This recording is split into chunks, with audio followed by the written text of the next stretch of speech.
Hi friends, my name is Mohit and welcome to my YouTube channel Tech Support. Friends, today we will learn how we can activate WDS services and configure WDS services. So we can install operating system, means install client operating system with through network, through PXE boot.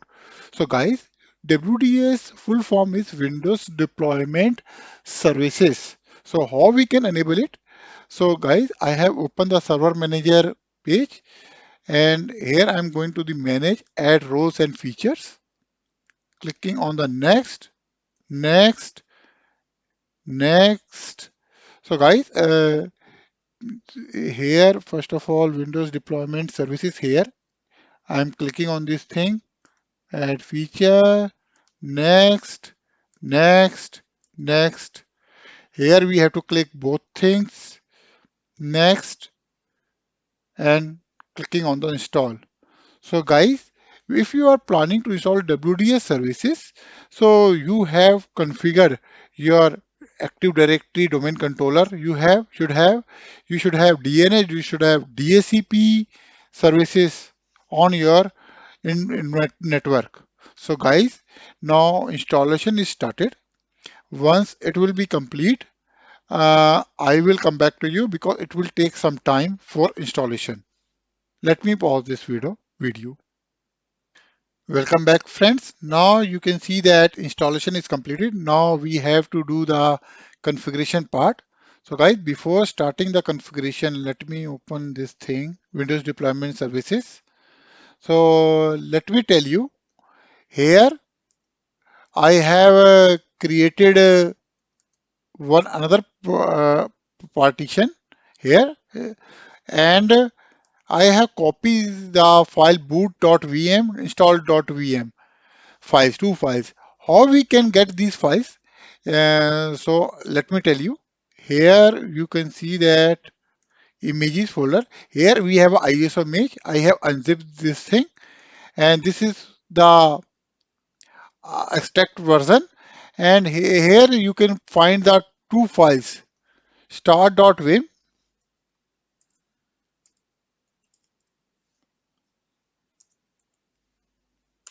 So here you will get boot.vm and install.vm. But guys, let me tell you that install.vim.vim will not come with the ISO file. It's come install.esd file.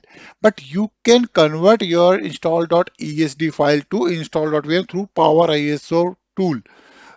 So I have converted this file to through Power ISO. Maybe you will watch this video soon how we can convert this thing. So now we have copied this file on this system. So now let me and I have also created this partition 30 GB partition for our WDS server. So now what we need to do here, I'm going to the WDS one. Here we have a server. It's not configured by default. Now let me configure. Right click on this thing, configure server. Here is asking me that you should have domain controller, ADDS services, DNS, DHCP should be there for PXE boot. So now let me connect one. Here I'm selecting the option integrated with Active Directory, or I can also choose a standalone, but I already have the AD server, so I will choose this one. But you can choose as per your requirement. Here I am putting the path, changing the path because I have created the F drive for this thing, for this server. So I am putting F drive for remote installation. Clicking on the next, just setting leave addresses. So here I am putting the response to all computers, known and unknown. But you can choose these settings as per your company policy or your requirement. Click on the next. So now configuration part is starting the WDS services. It's mentioned there.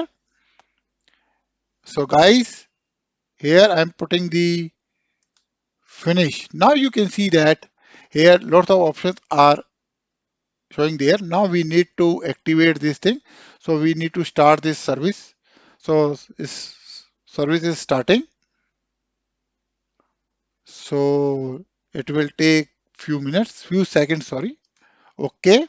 Now we need to configure install images and boot images. I hope you remember we have copied two files, boot.wim and install.wim. First of all, we can go activate this thing, boot.image, add boot images.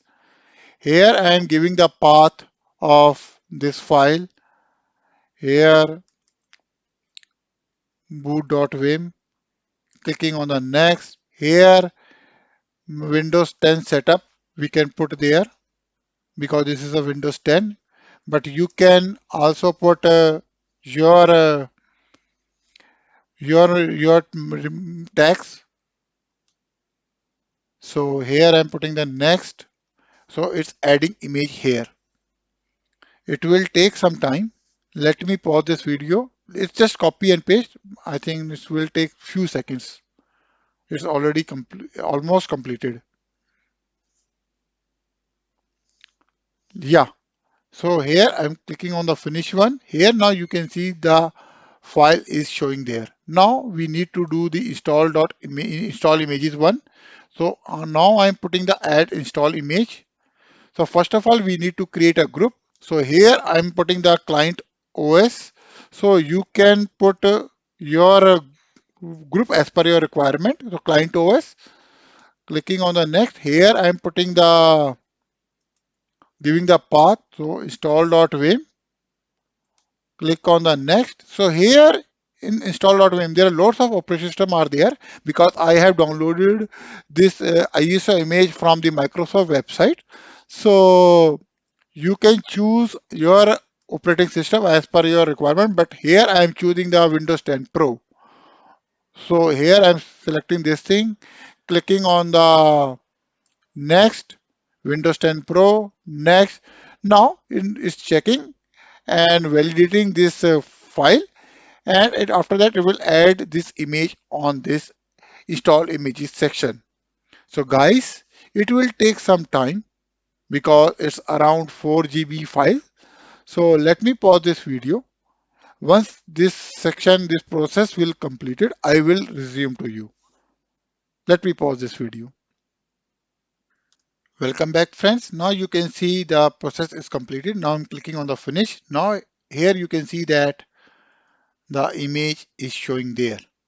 Now guys, what we will do, we will install the this image through one of my another PXE one. I will create the virtual machine over here and we'll try to install through PXE boot, which will come in my next video. So guys, there are another options here, the pending devices uh, or this thing. So we can put the drivers also and driver package there and active pre-stage devices also there. So we can also manually add device for the installation of this image on any client computer. We can also put there. So guys, I hope you understand my concept and understand my video. And if you like my video, then please share it with your friends. And if you have not subscribed my YouTube channel, then please subscribe. Thank you very much for watching this video. Thank you.